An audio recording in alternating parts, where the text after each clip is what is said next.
servicios. La mayoría de ustedes las utiliza a diario y sé que al menos ya conocen la metodología o conocen lo que se usa, al menos por el uso que le dan todos los días, ¿no? Vamos a ver servicios de correo electrónico hoy, servicios y protocolos web y control de acceso y servicios de acceso remoto. Ronnie Andrade.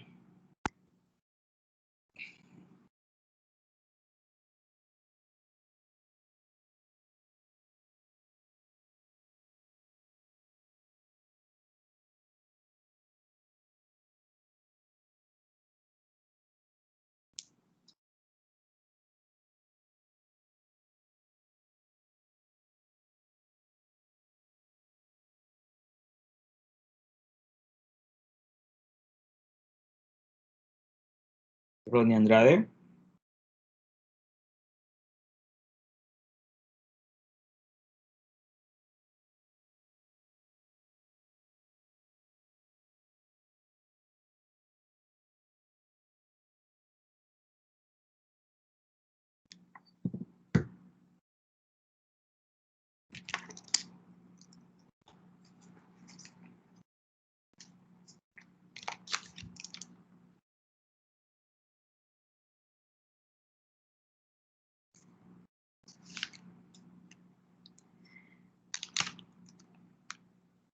Eduardo Castillo.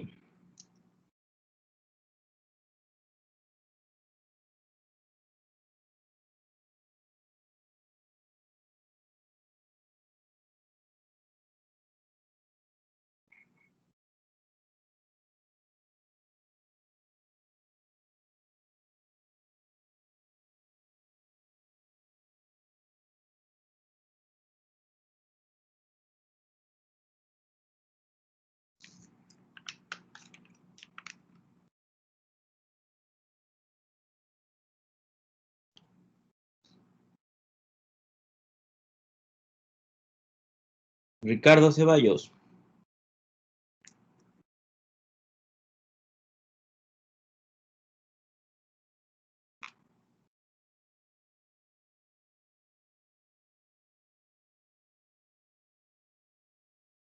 Perfecto. Ok. ¿Qué servicios de correo electrónico usted utiliza? Pues Gmail y Outlook, ¿no? ¿Sabe usted qué protocolos utilizan por debajo de esos servicios o plataformas que utiliza? No. Ok.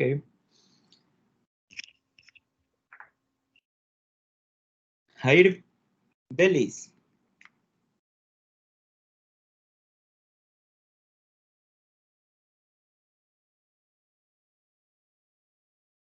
Jair.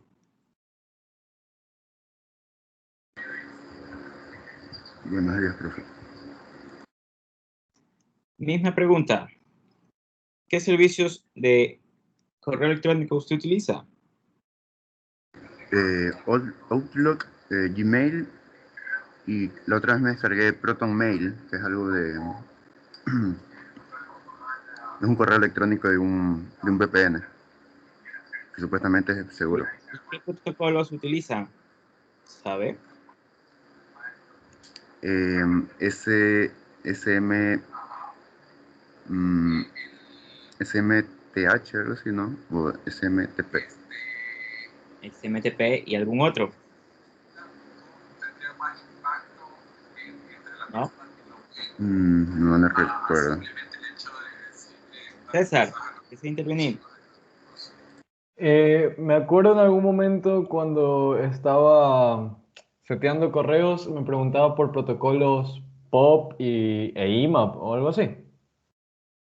Ok, POP e IMAP. Generalmente aquellos que desean tener configurado en sus dispositivos móviles, Android, iPhone, que sea, y si quieren que les lleguen los correos, uno configura eso, ¿no? Y a veces la configuración, uno elige el servicio y debe especificar las direcciones y el protocolo en el cual uno va a trabajar. Sin embargo, cuando ustedes van a la web para poder hacer esa configuración, les dicen coloca este y coloca tal protocolo y coloca tal puerto, ¿no? Sin embargo, uno no conoce qué es lo que generalmente y por qué se los está utilizando. Eso es lo que vamos a ver en esta clase. Vamos a tratar también con servicios y protocolos web. Dani Medina.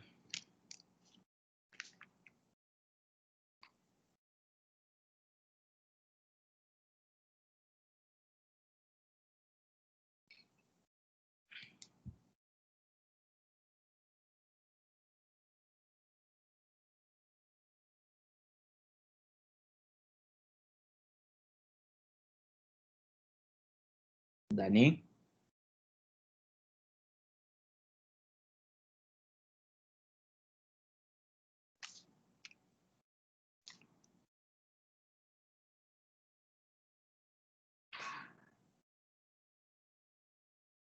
Josías.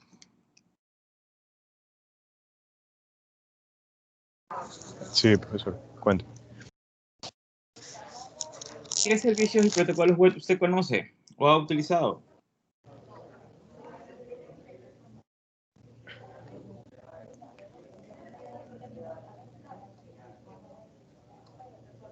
Se apagó el mío. Tiro, pues, como siempre estoy sentado.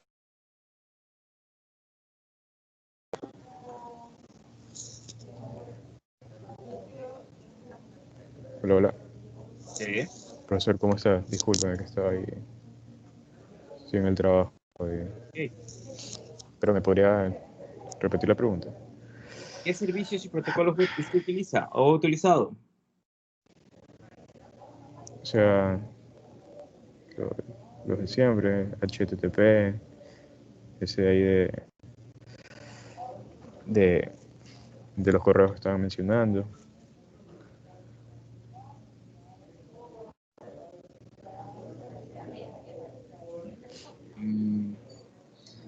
Que era SMTP, POP3. Bueno, eso no, esa parte es correo. Pues, ahorita no estoy tomando nada, chicos. Quiero que participen. Han venido sin participación este año, no sé, no quieren participar. Oscar Sánchez. Sí, ingeniero. Oscar, ¿sí? Sí, sí me Sí. escucha. ¿Qué servicios y protocolos web usted ha utilizado? ¿Utilizado en alguna manera o algo? ¿Lo utilizan a diario? O sea, los que ya mencionó el compañero, HTTP. Por ejemplo, yo tuve la práctica ya el lunes, también vimos lo que es FTP y DNS. Ok. Excelente. Y la última pregunta para Raúl Villao. Buen día, profesor. Buenos días. ¿Qué control de acceso y servicios de acceso remoto usted conoce? Específicamente a correos mismos. Control de acceso, servicios de acceso remoto. Algo que usted conozca de eso. Por ejemplo, una VPN. Ok, va casi por ahí si le damos como controles. ¿Algo más? Para como acceso remoto. No se me viene nada más a la mente, pero es lo único que se me ocurre actualmente. Ok, no pasa nada, no pasa nada. Bien, vamos a empezar entonces la clase, ¿no? Veo que tienen cierto un pequeño conocimiento de, al menos con la palabra, pero de lo que dice ahí del tema, pero hace falta un poco más profundizar. Y a eso es lo que vamos a entrar en esta clase. Servicios de correo electrónico. Como todos saben, ¿no? Dice, el sistema de correo electrónico simplemente consistía anteriormente con la parte de transferencia de archivos, es decir, tenías un emisor, un destinatario y pasaba a la parte de transferencia.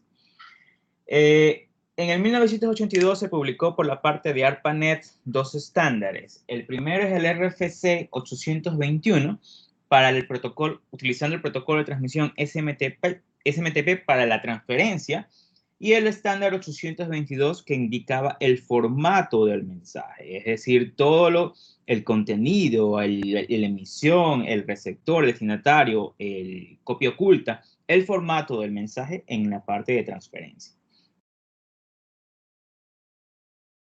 El estándar 821, el RFC 821, va más de la mano con la envoltura de un correo. En la envoltura, ustedes van a poder encontrar el destino, la prioridad de ese mensaje, la seguridad y otras cuestiones más que les voy a decir ya mismo. Y en cambio, en el 822, ustedes tienen el contenido del mensaje, la cabecera y el cuerpo. Arquitectura del sistema de correo es muy simple y sencilla. Las funciones, como ustedes saben, es editar mensajes, transferencias, generar informes y cualquier otra forma de texto que trate de transmitir. Sin embargo, para hacer todo esa funcionalidad, ese envío de mensajes, hay dos subsistemas que son claves para la recepción y transmisión o transferencia de archivos. Primero es de transferencia, en la cual yo voy a tener una subclasificación muy importante, que es aquí donde ustedes deben aprender a diferenciar. El primero es una de distribución, en donde yo utilizo SMTP o ESMTP, y de entrega final, que es el de POP y IMAP. Aquellos que hayan configurado sus correos electrónicos en los dispositivos, ustedes han de haberse dado cuenta que siempre se les pide, ok, dos cosas. Una dirección de entrada y qué protocolo va a hacer actuar y el puerto específico de entrada, y un protocolo con dirección de salida. Y ahí es donde ustedes eligen, ok, la entrada generalmente es el SMTP, pero cuando yo trato de hacer una entrega final o el de salida, yo debo elegir cuál va a ser de los dos, POP3 o IMAP. Perdón. POP3 o IMAP. Y dependiendo de uno del que yo use, tiene una u otra funcionalidad. Encima es un poquito mejor que POP3. Y el otro agente es el agente de usuario, que prácticamente es la interfaz que ustedes utilizan a diario para hacer la transferencia. Los agentes sí se clasifican en distribución, ahí está SMTP o el ESMTP, que simplemente es el extendido en el estándar 1425. Y de entrega final, que están los dos. POP3, que es Post Office Protocol en el estándar 1225, y IMAP, el Interactive Mail Access Protocol, en el estándar 1064. Vamos ahora sí a hablar de esos tres protocolos claves en correo: SMTP, POP3 y IMAP. SMTP dice protocolo sencillo en estándar cliente-servidor. Es decir, hay alguien que envía y hay un servidor que está recibiendo peticiones. Formato ASCII para hacer el mensaje. Establece comunicación TCP, quiere decir que como estoy trabajando con TCP, hay de por medio una sesión que se establece primero para hacer el envío de ese mensaje. Y todo es a través del puerto 25. Entre los agentes que ustedes van a poder encontrar, no sé, como aplicativos, tienen el SetMail, que es uno de los más usados, el QMail, SMail, Exim. Aquellos que estén tomando la materia de SSR o vayan a la materia de ACCR, a los de telemática, se les hace que creen un servidor de correos con Zimbra. Entonces ahí ustedes también van a trabajar con Zimbra, que también es bueno. Y crean ustedes su propio correo corporativo. En SMTP, al igual que cualquier otro tipo de protocolo, yo tengo diferentes mensajes que yo puedo enviar. Por ejemplo, tengo el hello, identifica el remitente. Tengo el destinatario, quién va a hacer la recepción, el sec2, la data que yo voy a enviar. Son justamente las variables que me indican a mí de qué va ese contenido, qué significa ese contenido para justamente ser mostrado en las plataformas de visualización de la interfaz de usuario de cada uno de ustedes que trabaja en cada correo. Y asimismo hay diferentes códigos. Entre los códigos más usados que ustedes pueden encontrarse o cuando les rebota un correo, ustedes van a poder encontrar el 421, un servicio no disponible, el 250 solicitud completada con éxito. Sin embargo, ese tipo de códigos ustedes no lo ven a simple vista, porque la interfaz de usuario, generalmente las de Google o interfaz de cualquier sistema operativo que les provea conexión directa con el servicio de correo, no les muestra ese tipo de cuestiones. Les muestra simplemente las variables que están acá y les muestra solamente el contenido en su interfaz. Sin embargo, si ustedes quieren revisar ese tipo de contenido, ustedes pueden hacerlo. Por ejemplo,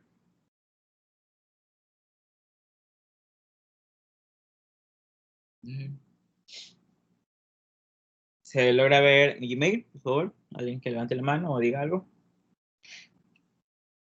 Sí, profe. Sí, perfecto. Este es un correo, whatever. Ustedes pueden ir al mostrar original y les va a aparecer absolutamente todo. Mensaje original, el asunto, la parte de cifrado, y está absolutamente todos los tags de cómo maneja el protocolo SMTP, y Google trabaja con IMAP de su correo. Fíjense, está Delivery to, está Receive, está XReceive, RSave, el mensaje, autenticación. Sin embargo, todo ese tipo de cuestiones que están por abajo, ustedes no lo observan en la parte de la interfaz del usuario. Lo que observan es simplemente, por ejemplo, vamos con Delivery. ¿Yo? El contenido que estamos acá, fíjense, aquí está el contenido. Content type, texto plano, encoding, en la parte de transferencia, y se muestra el cuerpo del mensaje. Y el cuerpo del mensaje es lo único que se muestra en la parte de la bandera en mi interfaz de usuario. Sin embargo, como digo, ustedes pueden observarlo o revisar eso en mayor detalle.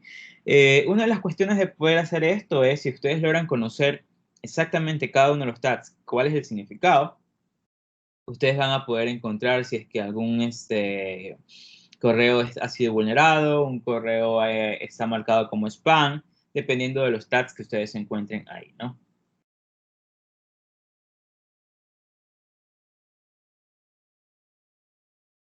Consultas hasta ahí, antes de entrar a protocolos de entrega final. La distribución es sencillo. Se utiliza SMTP para hacer la transferencia de un emisor a un servidor. Hasta ahí llegamos a SMTP, es decir, esta cuestión. Una PC emisor que tiene su interfaz de correo, envía por internet y envía a el agente de transferencia, o sea, utilizando el protocolo SMTP en el puerto 25, va a enviarle a ese servicio. Esa es la parte de SMTP, la parte de transferencia donde usamos SMTP. Consultas ahí.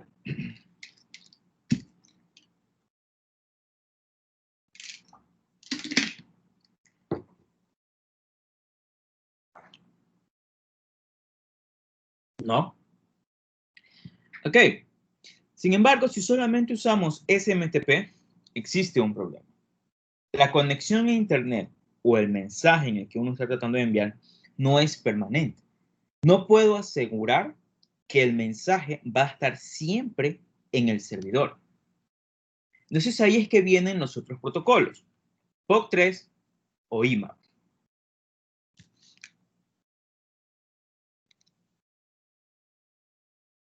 Entonces, una PC emisor, alguien que desea enviar el mensaje, envía por conexión a Internet y lo envía a sí mismo, al agente de transferencia, o sea, utilizando SMTP, al servidor. Sin embargo, para que sea una conexión permanente y que el usuario pueda revisar ese correo en cualquier tiempo, cada vez que él desea, necesita tener ese buzón. Y para tener un buzón viene el POP3 o el IMAP. Cosa que cuando llega y ustedes, por ejemplo, el emisor envía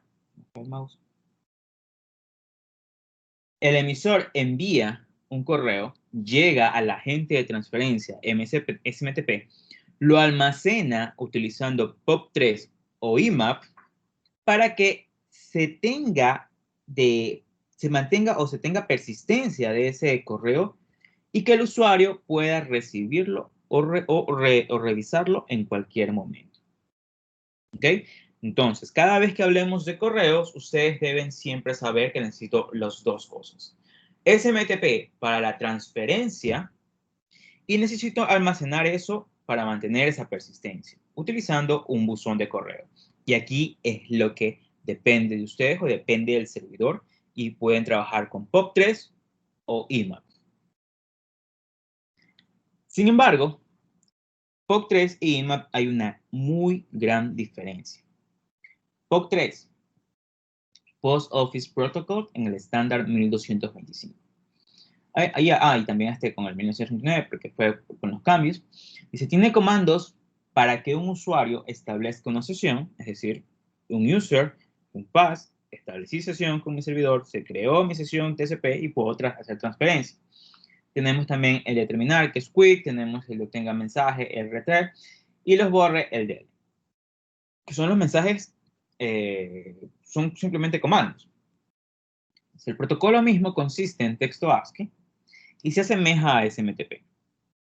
El objetivo del POP3 es obtener el correo electrónico del buzón remoto y almacenarlo en la máquina local del usuario para su lectura posterior. Es decir, cada vez que ustedes configuran o tienen un correo, un servicio de correo que trabaja con POP3, ustedes lo que hace el sistema es ir a extraer del servidor, cargar una copia dentro de su dispositivo local para que ustedes lo puedan revisar. Luego, si ustedes eliminan, si luego hacen si eliminan, lo que hace es eliminar de la parte local y envía el comando para que se elimine de la parte del servidor.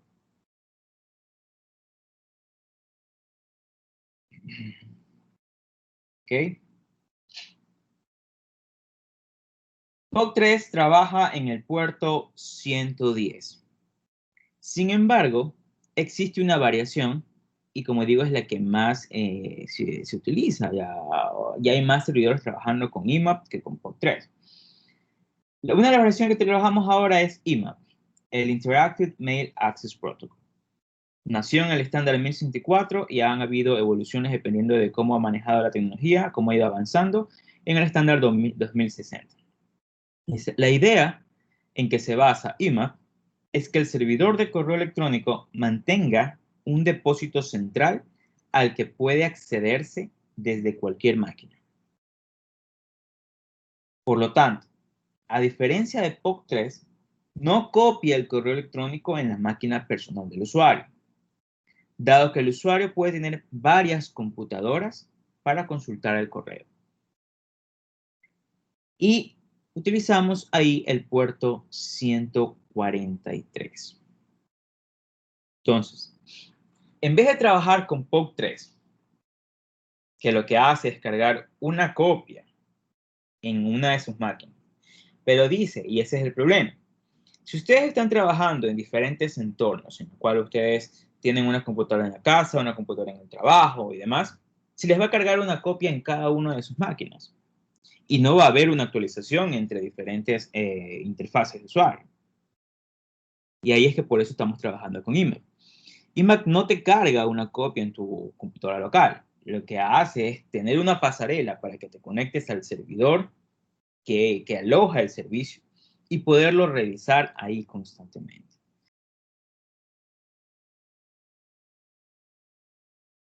¿Consultas ahí?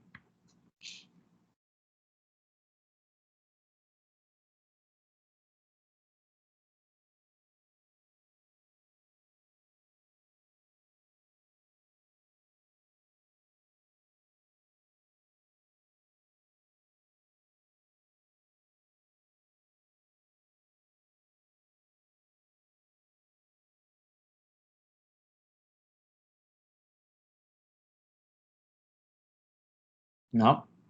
Seguimos. Un agente de usuario es normalmente un programa que acepta una variedad de comandos para componer, recibir y contestar los mensajes, así como para manipular los buzones de correo. Y ahí están las interfaces. Los mensajes en formato 1822 están formados por una envoltura primitiva. Algunos campos de cabecera una línea en blanco y el cuerpo del mensaje, cada campo de cabecera consiste en una sola línea de texto ASCII, que contiene el nombre del campo, 2 puntos, y para la mayoría de los campos un valor, que es esto que está aquí. Nombre del campo, 2 puntos, valor. Nombre de campo, 2 puntos, valor. Y dependiendo del campo, es que la interfaz o el agente de usuario es que va simplemente a mostrarles ciertos campos en específicos. Como estos, ¿no? To, CC, BCC, from, sender, receive, return pub y demás otros claves que permiten al agente de usuario poder mostrarles un correo electrónico. Bueno, ahí tenemos más. Si desean ustedes revisarlo, son prácticamente los que ustedes utilizan. Usualmente lo utilizan a diario, este tipo de servicios, ¿no? Y simplemente hay que tratar de reconocer de que por debajo de esa interfaz existe un esquema a modo de clave de valor que me permite a mí poder tener mucha mayor información. Ahora, va a depender si ustedes en algún momento quieran revisar esa información para poder observar en mayor detalle. A veces vienen cosas ocultas y es muy interesante a veces revisarlo, ¿no? Si es que pueden hacerlo.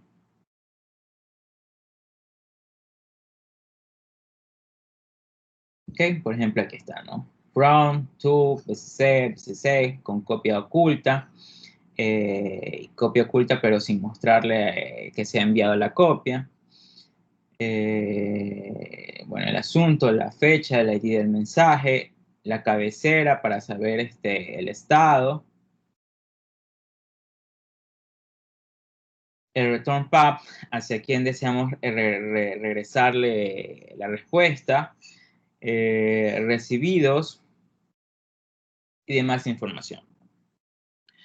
Un escenario que me gusta decir, por ejemplo, cuando uno trabaja generalmente de administrador de redes, los administradores de redes de cada compañía se encargan de hacer el envío masivo de correos electrónicos pasado cierto tiempo.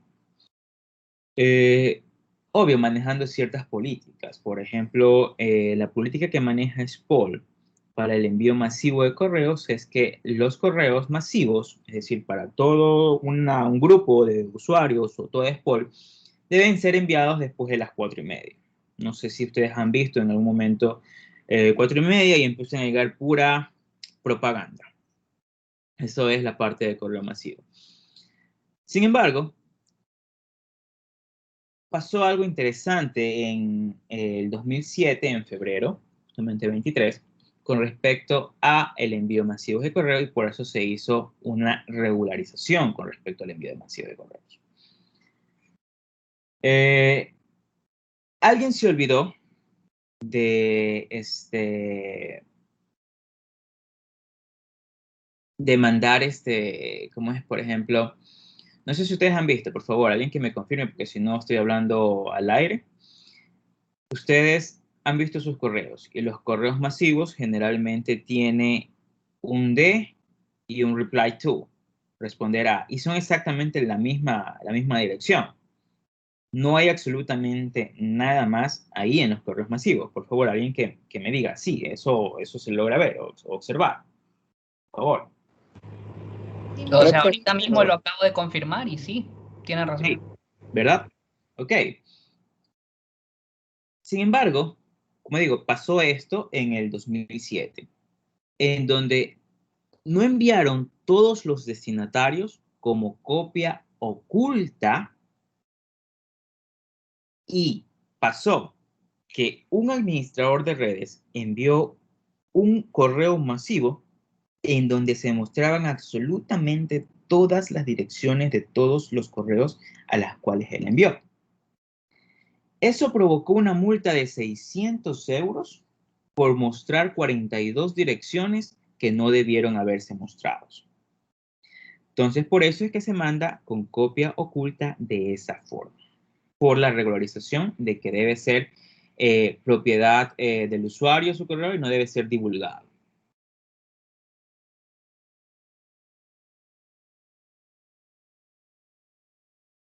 Bien. Profesor, eso sucedió aquí en la escuela. No, aquí no. Eso es eso fue creo que se me olvidó en Reino Unido, creo que fue ese problema. Y ahí fue, en la parte de Europa. Ah, ya. Así que, pero igual ya se regularizó. No se puede mandar de otra forma e incluso las plataformas de correo masivo, las plataformas para enviar correo masivo, te dicen que tienes que ocultar, que tienes que ocultar eso de ahí. Por esa razón es que solo les aparece de esa forma los correos masivos. Los MIME types. Multipurpose Internet Mail Extension. Dice, en el estándar o el RFC 822 estaba pensado inicialmente para texto en ASCII 7 bytes, pero aparecen tener muchos problemas. Por ejemplo, para obtener mensajes de idiomas con acentos.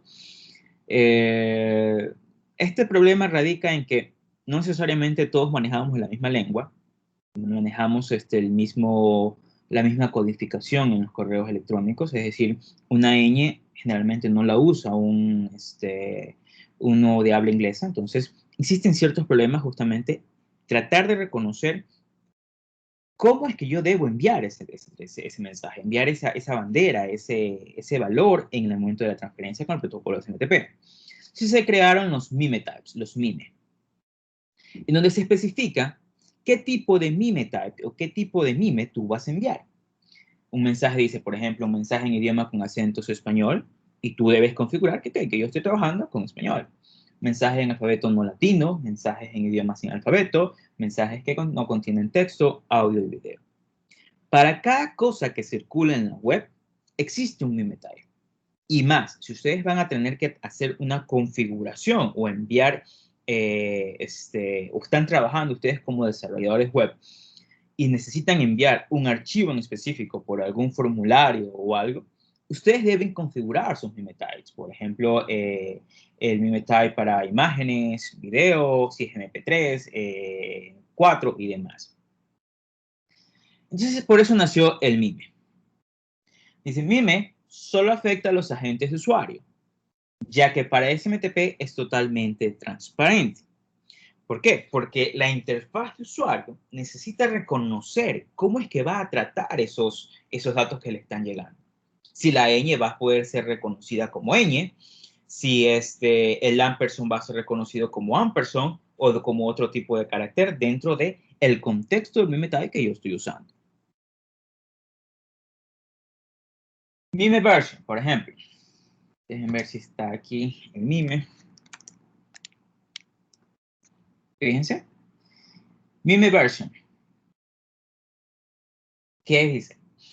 MIME version identifica la versión de MIME. Si no existe, se considera que el mensaje de texto es normal en inglés. Context description. Cadena de texto que describe el contenido. Esta cadena es necesaria para que el destinatario sepa si desea decodificar y leer el mensaje o no. El Content ID. Identificador único, usa el mismo formato de la cabecera estándar del mensaje. Content Transfer. Identifica la manera que está envuelto el cuerpo del mensaje, que es uno de los más interesantes. Por ejemplo, Content Transfer. ¿Está?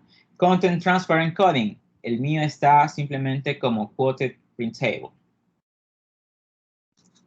Content Type especifica la naturaleza del cuerpo del mensaje. Creo que también está aquí el Content Type, fíjense. Este es mi Content Type. Y mi Content Type de mi MIME es texto plano. Quiere decir que todo lo que venga de aquí como cuerpo del mensaje sea considerado texto plano. Por eso simplemente se los coloca como texto. Hay otros MIME types. Por ejemplo, déjenme ver si lo tengo aquí.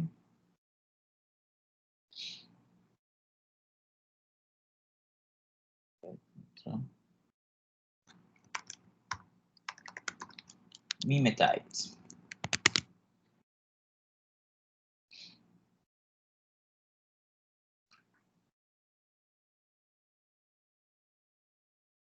Por ejemplo, tienen diferentes MIME types. En el momento que ustedes mandan un correo, ustedes deben especificar, obvio, o qué tipo de MIME type van a usar. A veces eso se configura automáticamente. Ustedes ni siquiera se enteran de que está pasando eso. Por ejemplo, cuando crean internamente y mandan un correo en formato HTML, eso directamente les coloca el text HTML. Y ese está diciendo que tienes un meme type de text HTML, quiere decir que el receptor o el agente de usuario, en el momento que va a leer ese contenido, debe tratarlo como HTML. Lo mismo para imágenes JPG, imágenes PNG, MPG, AGG, audio, MP4. Y generalmente, déjenme ver si está uno, que es el que me interesa, pero aquí tenemos la parte de los GIF, imágenes. Quiero mostrarles otro. ¿Dónde están? ¿Dónde están? ¿Dónde están? No está.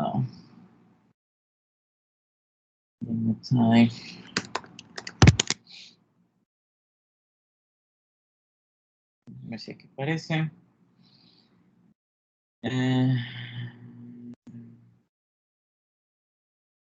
Aquí. Este. Esto va más para los que les encanta la parte de desarrollo web, prácticamente, y bueno, también para todos los que tratan de hacer algún desarrollo de comunicaciones y más de eso. Una de las formas que uno trabaja o que uno de los estándares en los cuales uno más trabaja actualmente es en formato JSON. El formato JSON indica, es un estándar que permite manejar o envío de mensajes en la web y que no cueste tanto, la carga de transferencia no sea tan cara. Entonces uno manda ese tipo de mensajes, pero para enviar de esa forma, uno debe especificar y ser bien claros que el meme type que yo voy a usar es application JSON para que no cueste tanto. Si no, lo coge como texto y el texto es un poquito más caro. Y generalmente este tipo de mensajes uno lo utiliza para esquemas de aplicaciones de IoT, aplicaciones de sensores, aplicaciones de comunicaciones, desarrollo web también, porque uno trata de que un cliente se conecte a un servidor y en vez de mandar mensajes en texto plano, uno manda mensajes en formato JSON. Entonces, hay algunos meme types dependiendo de qué es lo que ustedes desean transferir. Ese es el resumen. Consultas.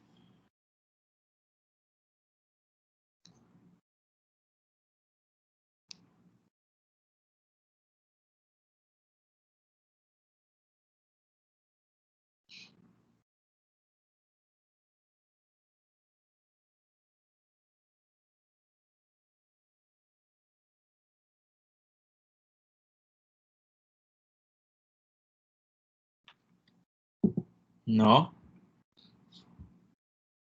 ¿Alguno ha trabajado ya con meme types o JSON? Debieron, al menos los de proxies. No.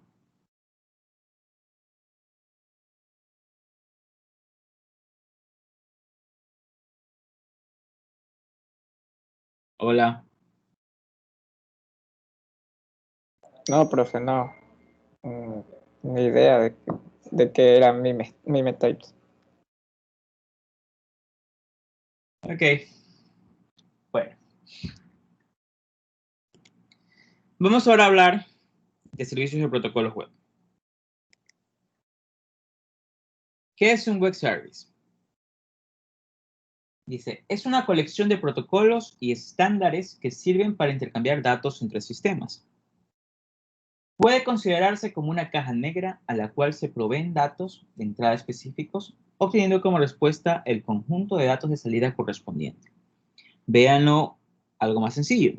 Ustedes ya son expertos programadores en Python y yo sé que han tenido que hacer algunas definiciones de métodos. Vean como que si un web service es una función que recibe ciertos parámetros y devuelve un valor. Eso es un web service, pero a nivel de servicios web. Si web service es una comunicación por medio del mensaje SOAP. Ok, fíjense, ya vino un protocolo de comunicación en la parte web, SOAP, entre diferentes equipos a través de una red, de manera independiente del lenguaje y de la plataforma. Ok, ¿qué quiere decir? Que, por ejemplo, Angélica está programando en Python. Viene Joyce y dice, no me gusta Python, yo prefiero Java. Y bueno, viene Jair y dice, no, ustedes no, yo prefiero trabajar en C#, cosas de Microsoft. Y viene la pelea, ¿no? De que tienen un solo servidor y el servidor solamente les va a responder a los tres de estas tres diferentes empresas cierto valor. La única forma de que se entiendan tanto Angélica, Joyce y Jair es que envíen peticiones a un servidor utilizando web service, en la cual es indistinto del lenguaje, porque siempre se van a comunicar con, mandando mensajes SOAP, mando mis parámetros al servicio, al web service, y el web service debería devolverme ese mensaje para yo poderlo procesar. Y es indistinto del lenguaje.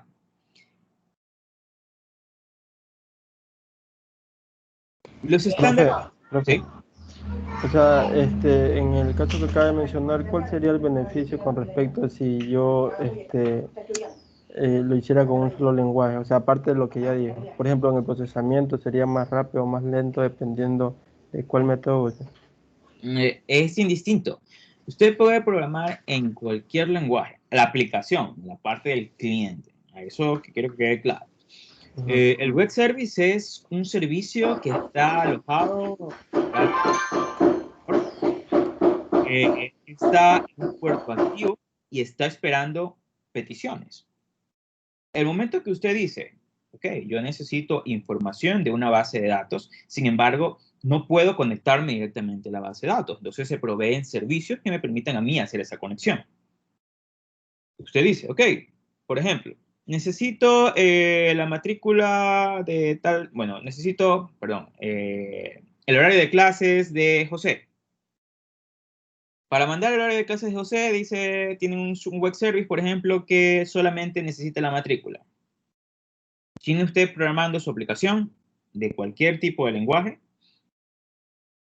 hace una conexión al web service, le envía la matrícula de José y el web service se conecta a la base de datos que tiene la autenticación y la autorización de ingresar a esa base de datos y le envía la respuesta o el resultado de todo el horario de José.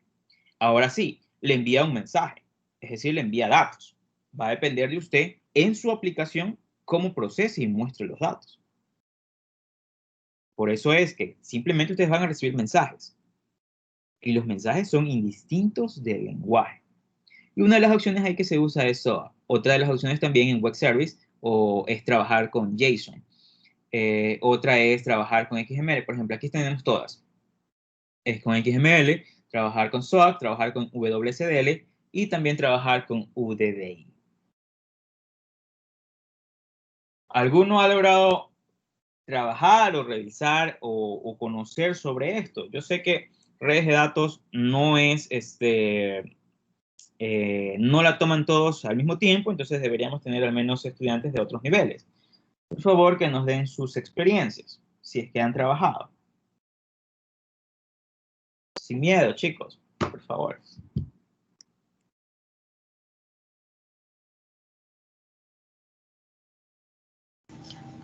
Hola, buenos días, profesor.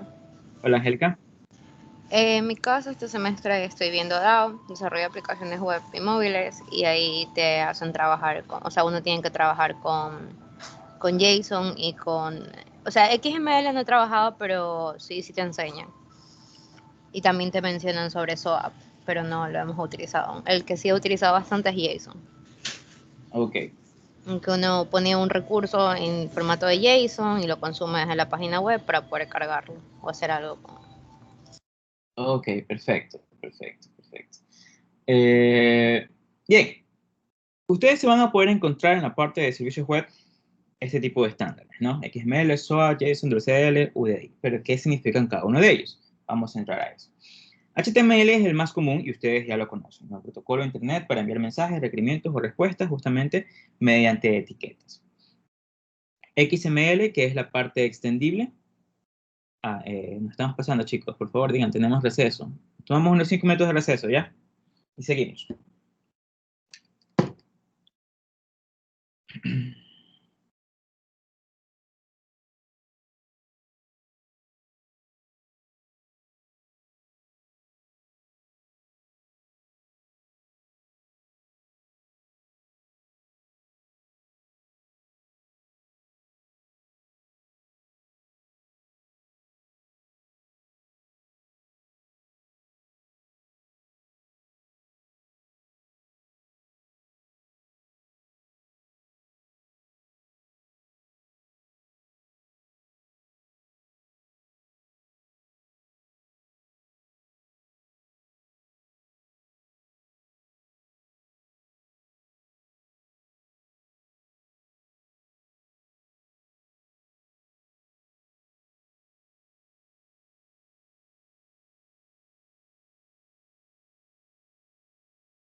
Ok, sigamos.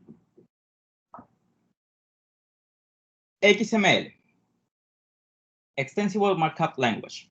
Dice, es el estándar de facto para estructurar datos, contenido y formatos para documentos electrónicos. Es el lenguaje universal para intercambio de información entre aplicaciones, sistemas y dispositivos sobre Internet. Es el formato estándar para los datos que se vayan a intercambiar. Otra opción que ustedes pueden utilizar aquí es JSON, ¿no? Cualquiera de las dos es válida. Y más JSON es la que estamos usando ahora. SOAP, Simple Object Access Protocol. Es un protocolo de mensajería construido en XML que se usa para codificar información de los requerimientos de los web services y para responder los mensajes antes de enviarlos por la red. Los mensajes SOAP son independientes de los sistemas operativos y pueden ser transportados por los protocolos que funcionan en la Internet, como SFTP, los Mimetypes, trabajé con HTTP. ¿Cómo yo puedo trabajar con SOAP? Es algo interesante. Por ejemplo, ¿cómo tratar de reconocer SOAP? Android. No.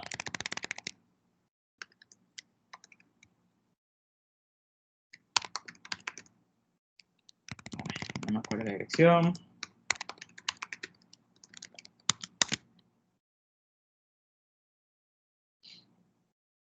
Por ejemplo,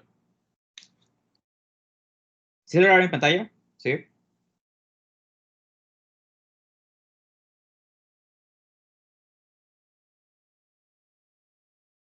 Hola.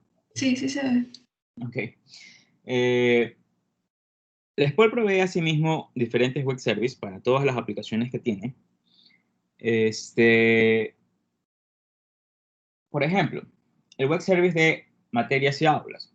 Si ustedes se fijan, yo tengo aquí que estoy trabajando con SOAP 1.1 y el estándar del mensaje, en el momento que me va a enviar a la aplicación del cliente, es este de aquí. Le dicen, ok, yo te mando una solicitud post, te mando el host al cual estás recibiendo es sport.de.c, el content type es texto, fíjense, XML, el mime type, y tienen ustedes aquí el cuerpo, que es la parte del método, lo que les estaba diciendo. Fíjense, aquí necesitamos es el usuario y la clave.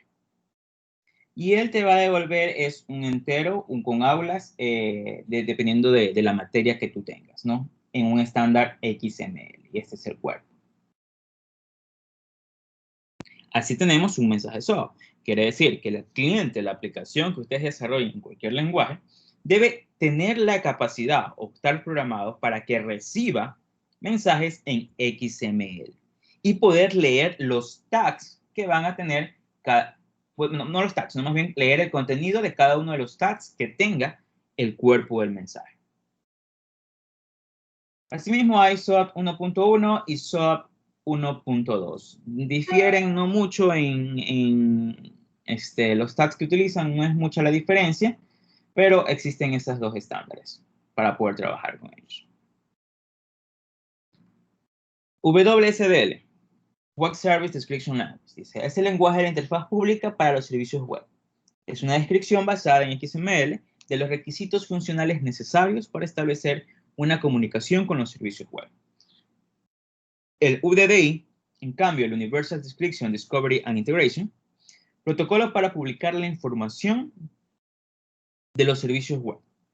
Permite comprobar qué servicios web están disponibles. Entonces, cada vez que ustedes tratan de saber qué servicios están disponibles en un servidor, por ejemplo, aquí, el WC, si no recuerdo, el UDDI es absolutamente todos los web services que me provee el servidor de Spot, ¿no? Como ven, deudas de valor, estudiantes y demás información. Y doble poder recibirla o poder leerla en diferentes lenguajes. Como solamente trabajan con C#, les dan eso. Pero pueden ser leídos en Python, Java y demás información. Lo que tienen que hacer es leer mandar una solicitud al servidor y recibirlo en XML, en un estándar WSDL. Cabe decir que si quieren hacer pruebas con esto, no van a poder hacerlo, debido a que existe un archivo de configuración en el servidor que solamente recibe peticiones de uno u otro dirección IP, que esté permitido hacerlo. Por si acaso, si querían entrar a monear qué es lo que hay en cada una de esas cosas. Características importantes es la parte de interoperabilidad, es decir, los servicios web se pueden consumir por clientes de otras plataformas, lo que estaba diciendo. Acceso externo desde internet, como ven, yo en mi máquina, que estoy en la casa, puedo acceder al servicio y si tengo la aplicación me conecto y puedo leer toda la información. Tipos de datos de las interfaces, los tipos de datos dice definidos para los servicios web se corresponden con los tipos de datos definidos para la mayoría de lenguajes de programación. La mayoría de lenguajes de programación van a poder leer un servicio, un web service. Va a depender de ustedes cómo lo programen y si lo programan bien. Uso de estándares de Internet. Dice, los servicios web utilizan los estándares de Internet y evitan, en la medida de lo posible, reinventar soluciones a problemas que ya están resueltos. Es decir, un estándar o un web service. Características. Soporte de lenguaje. Como ven, tienen ustedes implementaciones que pueden trabajar en Visual Basic, en C#. Generalmente los web services trabajan un poquito mejor con Microsoft, eso sí, hay que decirlo. Pero pueden leerlo con Java, Python, Perl y demás otros lenguajes sin ningún problema. Aunque, por ejemplo, aquellos que hayan desarrollado, no sé, por ejemplo, cuando recién nació la facturación electrónica, hace muchos años atrás, yo trabajaba en la parte de desarrollo de Spol. Entonces, yo fui el que implementé el módulo de facturación electrónica en tesorería. Y para hacer esa conexión con facturación electrónica y que las facturas se redirijan directamente al servicio de rentas internas y que validen que es totalmente adecuado, hacerlo en WSDL en Visual, creo que fue Visual C#, no, C# sí creo que fue, C#, sí. No, perdón, me equivoco, en ASP.NET. Es totalmente sencillo, simplemente lees el web service, extraes la información, vas por todos los tags que te mandan y poderlo extraer y mostrar la información. Sin embargo, hacer eso mismo en Java, porque también tocó diseñar el módulo en Java para la facturación del sistema de compras de Spol, eso fue lo difícil. Porque el momento que uno extraía información del web service y te generaba los tags, el modo de encapsulamiento, como lo lee Java, es totalmente distinto al modo de encapsulamiento como lo leería en ASP.NET. El recorrido de los tags por Java era mucho mayor que el recorrido que uno tenía que hacer en ASP.NET. Entonces, se puede hacer, como digo, se puede hacer sin ningún problema, pero hay una variación con respecto al lenguaje. Se adapta un poco mejor a cosas de Microsoft que a cosas de open source. Lo otro dice soporte. ¿Alguien desea hablar?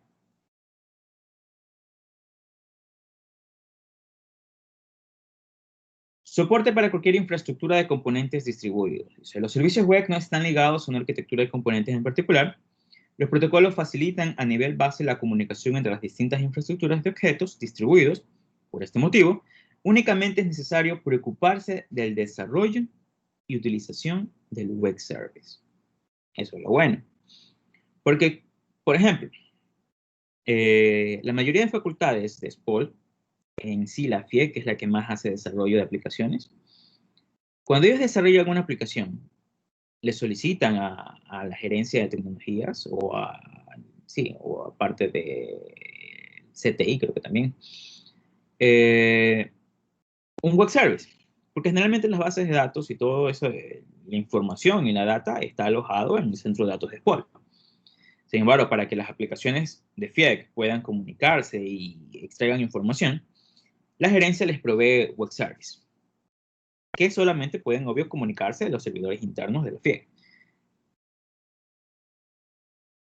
El desarrollador de la gerencia crea el web service, crea el método, lo pone público, le da el estándar de cómo debe comunicarse la FIEC, y lo que hace la FIEC es simplemente invocarlo, es decir, llamo al método, envío los parámetros y me devuelve el resultado. Ahora, lo difícil ahí es cómo si el desarrollador web logra poner absolutamente toda esa información, una visualización adecuada de toda esa información en una plantilla web.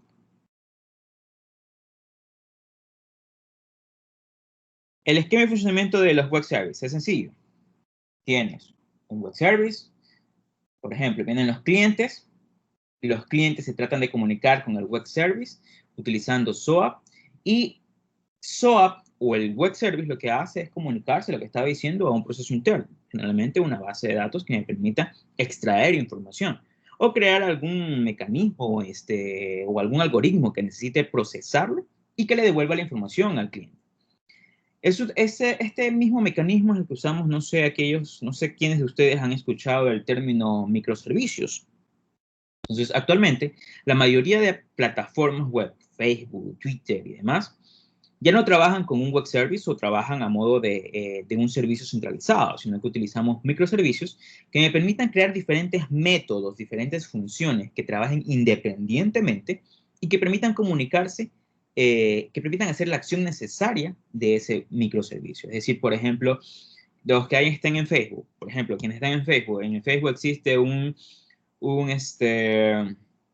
microservicio solamente para saber las notificaciones, un microservicio solamente para saber quiénes te dan like a cada comentario. Entonces son cosas específicas para cada acción y función que que están ejecutándose de forma independiente. Si yo quiero hacer una actualización a uno de ellos, yo puedo asegurar que no va a afectar al rendimiento total de la aplicación, sino solamente a ese método o ese servicio, funcionalidad o esa funcionalidad en específico que deseo hacer el cambio. Entonces, es una nueva arquitectura que la cual estamos trabajando ya actualmente. Por ejemplo, esta. Ustedes tienen un sistema de viajes. Cada sistema de viajes o cada funcionalidad, cambio, precio, montaje y demás, puede trabajar como un web service totalmente aislado. Pero, obvio, en vez de trabajar con web service, que son un poquito más caritos en poder computacional, trabajamos con microservicios. Un microservicio lo que hace es conectarse a un servidor donde el dependiente esté y va y extrae información o genera algún cálculo o genera alguna funcionalidad o genera corre algunas de código necesario para crear algún valor, ¿no?, que necesitemos en nuestro sistema. ¿Para qué sirve? Es lo que estaba diciendo. Ustedes tienen una página que necesitan conectarse y extraer información específica y van a conectarse, envían los datos necesarios o los parámetros necesarios para poder tener algo más en mi aplicación, no sé, más detallado, más amigable, mejores funcionalidades, pero siempre trabajándolo de esa forma. De forma aislada es la mejor forma que pueden trabajar en una aplicación de servicios web. Y más que nada con microservicios. Si mal no recuerdo, los de ACCR ven algo con microservicios en Spring. No sé quiénes están en ACCR. Ven algo de microservicios con Spring y ahí se les enseña esa parte. Consultas hasta ahí.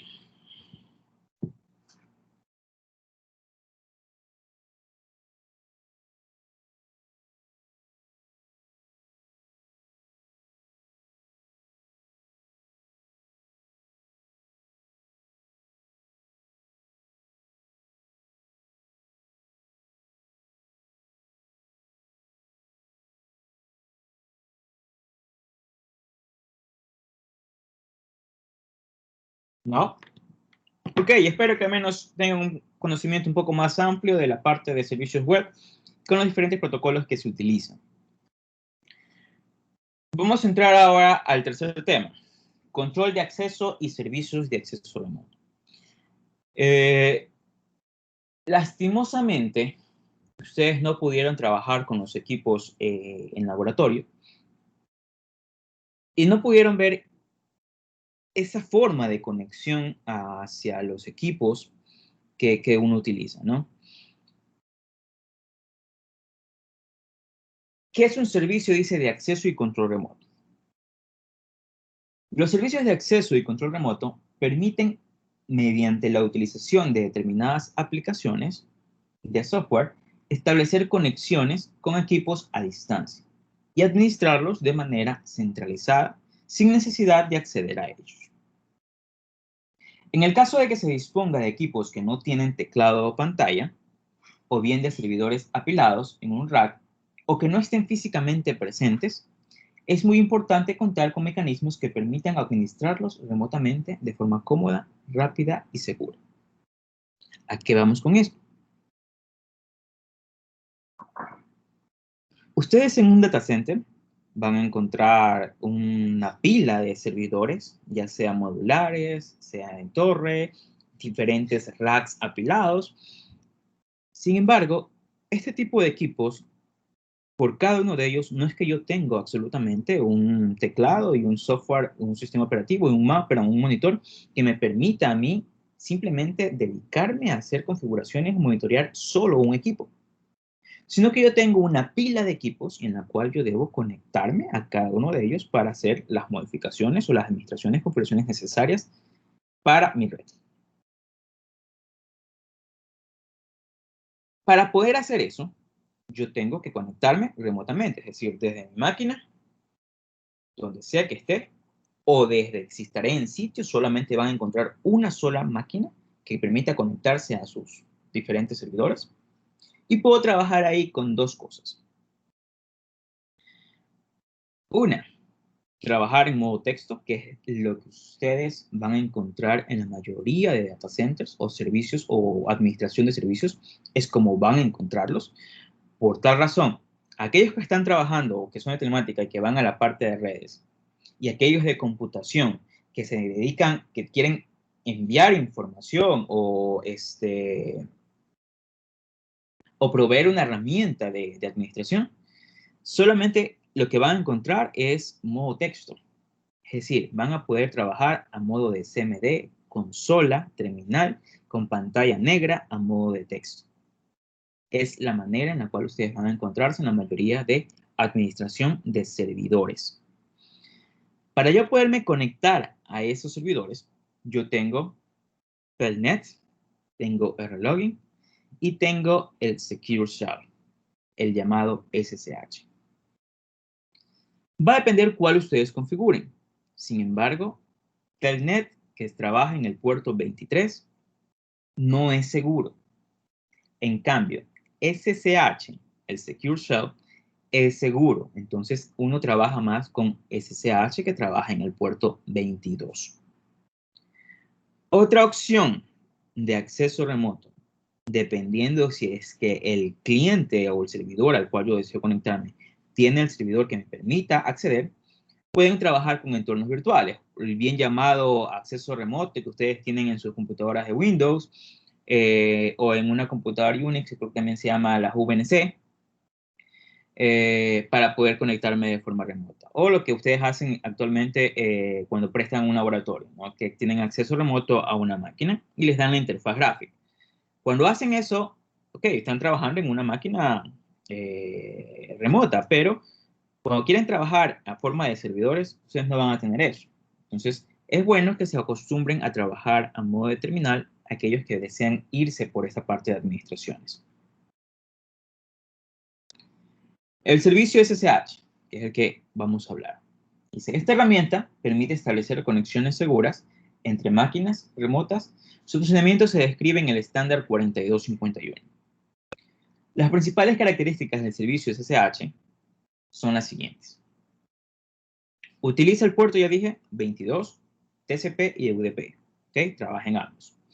El protocolo SSH sigue el modelo cliente-servidor. Es decir, debería estar activado en las máquinas a las cuales yo me voy a conectar. Debería estar activado SSH para poderme conectar. Si no está activado SSH, quiere decir que ustedes hacen una solicitud y les va a dar error en la conexión. Así de simple. Permite la autenticación de los usuarios mediante contraseña a un sistema de claves. Es decir, vamos a ver si puedo hacerlo. Hay tiempo.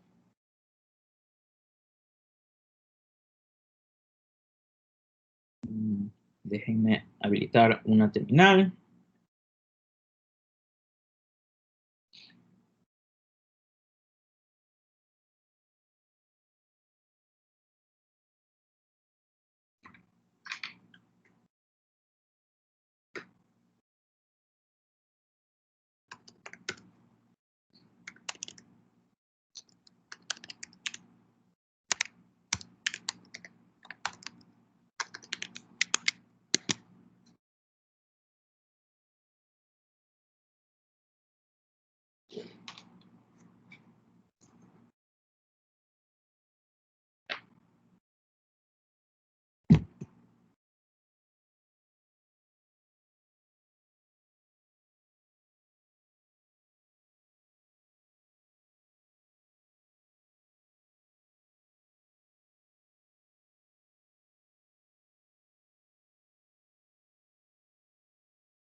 Ok, ¿se logra ver mi pantalla?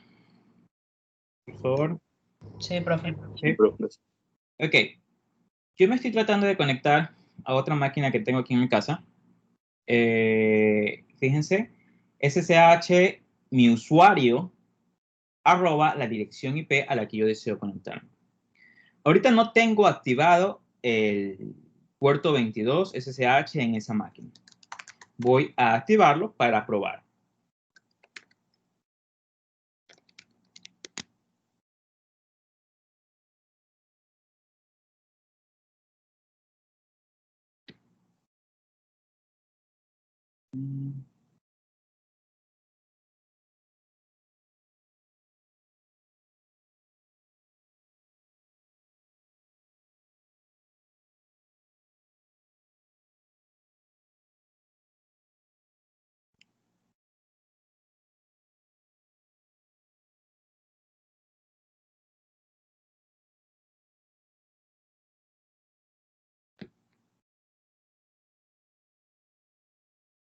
Okay, debería estar, vamos a ver.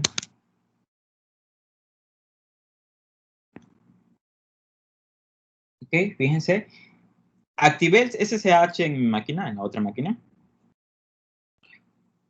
Entonces me dice, ok, como es la primera vez que voy a establecer sesión con esa máquina, dice, la autenticación del host tal no puede ser establecida. ¿Por qué? Porque no existe una clave almacenada en mi máquina, una key, en formato SHA-256, que es un estándar de cifrado. No existe una clave que ya esté previamente configurada en mi máquina para darle acceso a esa máquina. Entonces digo, ok, ¿estás seguro que quieres continuar a conectarte? Sí. Perfecto. Me pide la clave porque necesito, como es seguro, necesito la clave de conexión a la otra máquina. Me conecto y estoy en mi otra máquina. ¿Ok? De esa forma es que ustedes tratan de administrar servidores, otros equipos de forma remota.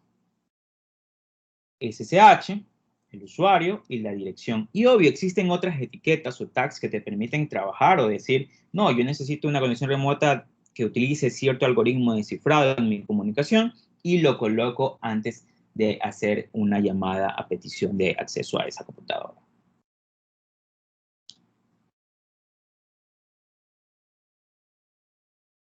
Dice, permite la integración con otros sistemas de autenticación como Kerberos, PGP o PAN.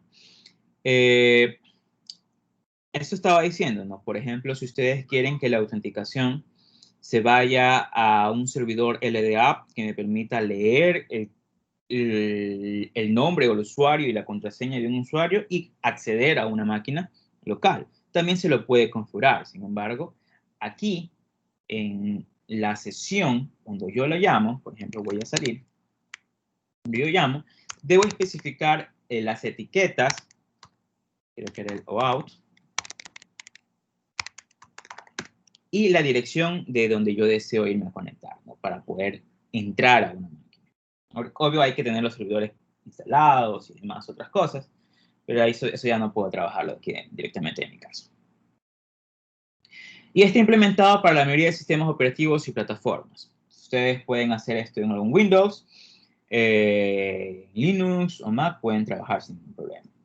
¿Cómo es que trabaja este servicio? Es sencillo. Entonces, un cliente, como lo vieron, un cliente envía una conexión por SSH al puerto 22, el que maneja por defecto, a una parte de a unos servidores o una máquina en específico.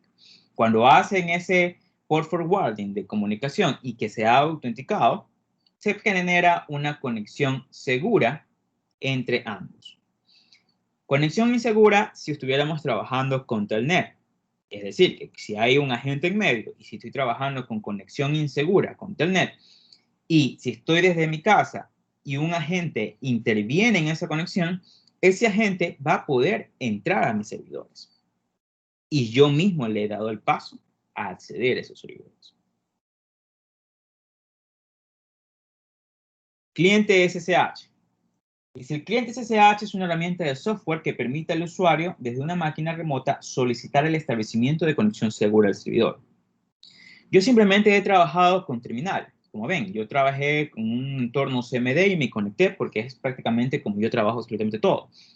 Pero existe una herramienta o herramientas de conexión que ustedes pueden descargar.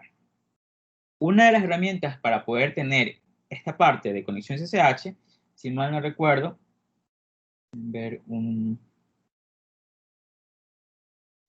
que es la más utilizada y creo que, no sé, esta sí tuvieron que haber escuchado un poco, se le conoce como el PuTTY. A ver si se logra ver una imagen bien bonita. No.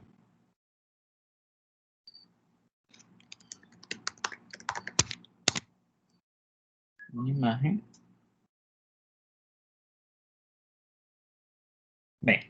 Esta es una imagen, una aplicación de conexión remota. Y ustedes crean, obvio, ponen la dirección a la cual desean conectarse, el puerto, qué tipo de protocolo o conexión van a usar, SSH, Telnet, RLogin, serial o route. Las seriales para generalmente cuando yo configuro equipos, router, switch localmente.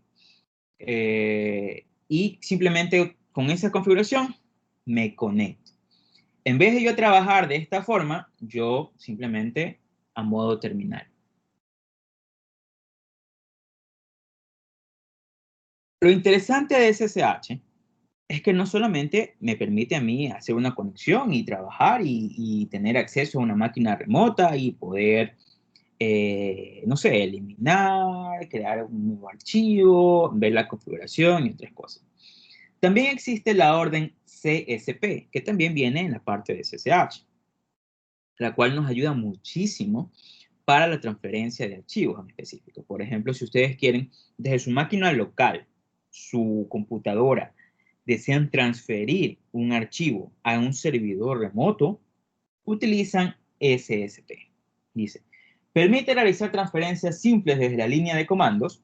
Funciona con el comando cp. Como el comando cp, no sé quiénes estén familiarizados con ese comando de copiar en un entorno Linux, que se utiliza para copiar en local, pero de forma remota y a diferencia del RCP de forma segura, porque existen dos. Con esta orden dice puede hacerse copias seguras de archivos con conexión segura y encriptada entre distintas máquinas, así como directorios completos con el carácter asterisco. Déjenme ver si está por aquí. Generalmente lo que uno hace es decir SCP SCP, dejen ver si tengo un archivo. Ok, digamos SCP, quiero transferir un archivo p02.txt a la máquina HC2 con el usuario, obvio, el que ahorita me conecté. No, perdón, soy un bot. Arroba 192.168.100.46. Dos puntos y necesitan saber la dirección donde van a colocar ese archivo. Dejen ver si no me da error, a ver si me acuerdo de la ruta. Home, Washington, docs. A ver si no me da error, no me acuerdo bien de la ruta.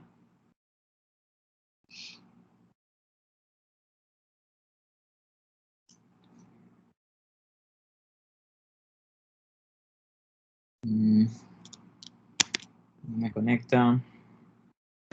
Pero, profe, ¿por qué no va directamente a la carpeta y nomás corre el código mencionando el archivo?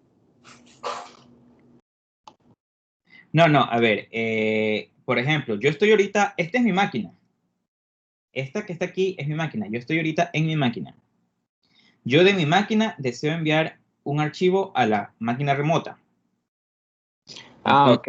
Ya, yo hago SCP, el archivo que está en mi máquina, que es este, y me debo conectar remotamente a la otra máquina.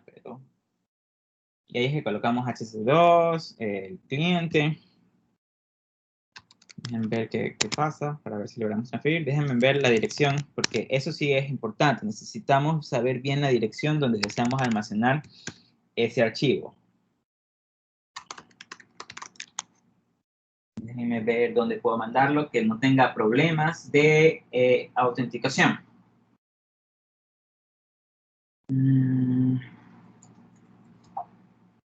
Ok. La ruta era...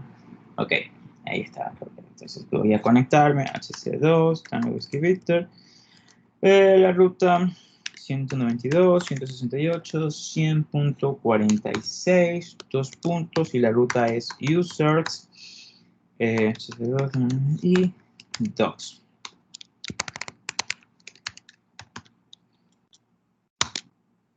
Ok, me pide el password para conectarme, enviar la transferencia. Fíjense, se envió un archivo 100%. ¿Cómo yo puedo observarlo? Vamos a ver, me conecto ahora a mi máquina remota.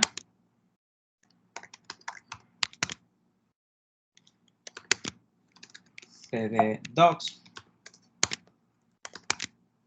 Y fíjense que aquí debería estar. Esto ya es remoto. Y está ya el archivo transferido. ¿Okay? Es una herramienta justamente para eso, ¿no? Generalmente uno desea transferir nuevas configuraciones de archivos, una configuración que queramos que se cargue al servidor remoto, y trabajamos local y lo transferimos a el servidor. ¿Ok? Que es esto lo que pasa. Envío y recibe la máquina remota. Y ahorita vemos esto de aquí para hacer la transferencia. Consultas.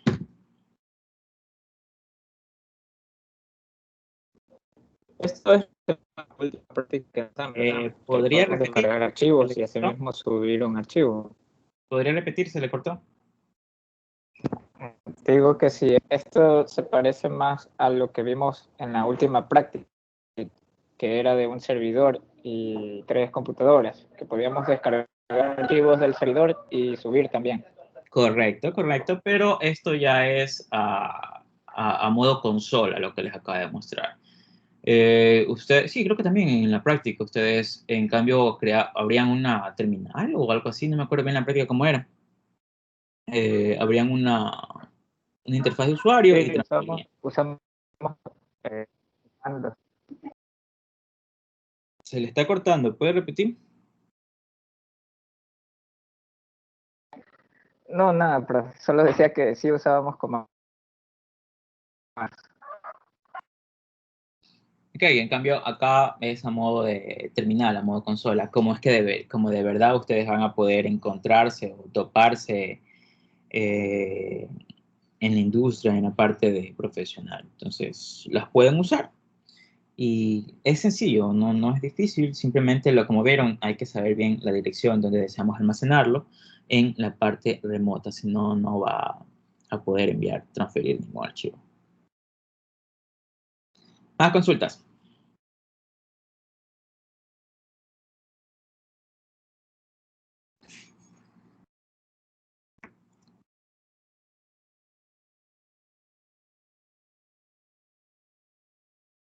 Consultas.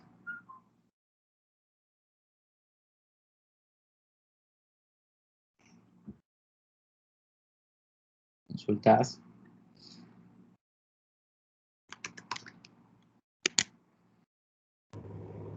Profe, yo tengo una consulta, pero no es de la clase, sino que es del deber que tenemos que entregar ya para el 16. Ok. O sea, no sé cómo hacer la pregunta. Es porque yo me di cuenta que este deber, el deber de direccionamiento, cálculo y diseño, es diferente a los ejemplos de subnetting que usted nos dio.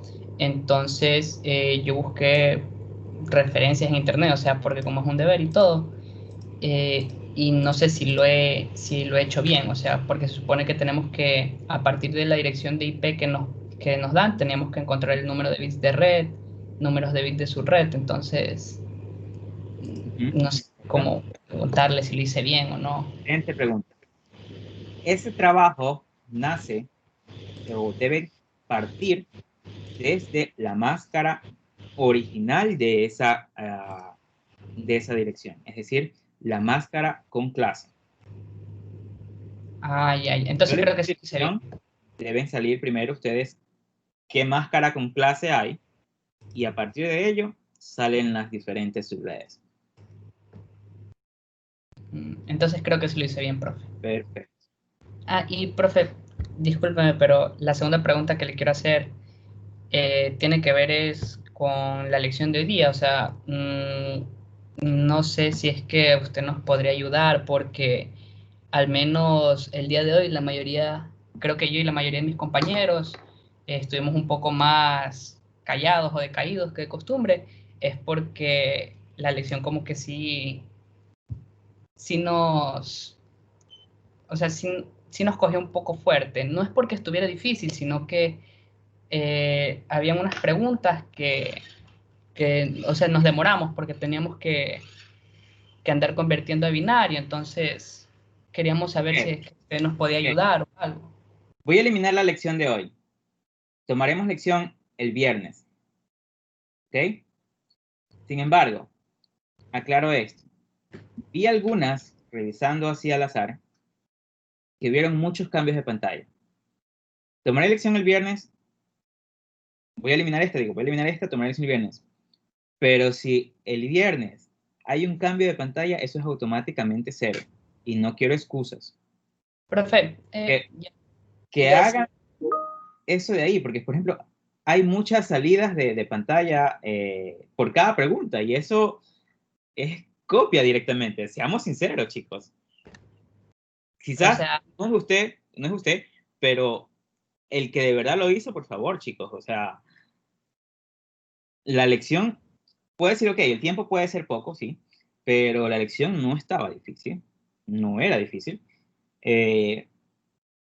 Voy a eliminarla, tomaré lección el viernes, pero si pasa lo que pasó hoy de ese cambio de pantalla y eso es 0. ¿Ok? profe, disculpe la interrupción. También sería así mismo con poco tiempo. Es porque yo le digo porque, por ejemplo, al menos yo entiendo que mis compañeros hayan querido cambiar de pantalla porque se lo juro que yo quería salir de la pantalla del C-Web para poder poner una calculadora de un convertor de binario a decimal, porque habían algunos ejercicios. O sea, me imagino que a lo mejor uno con ya mucha práctica lo puede hacer de una, o Okay. ya se recuerda la conversión. Tomaré en cuenta eso y voy a preparar, tengo que de ley preparar otras preguntas porque ya esas las conocen, ¿no? para el día viernes y veremos el viernes cómo hacemos la lección. Pero que quede claro, ¿no?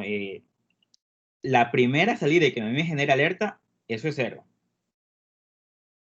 Porque seamos sinceros, o sea, y quiero que ustedes también sean justos, ¿no?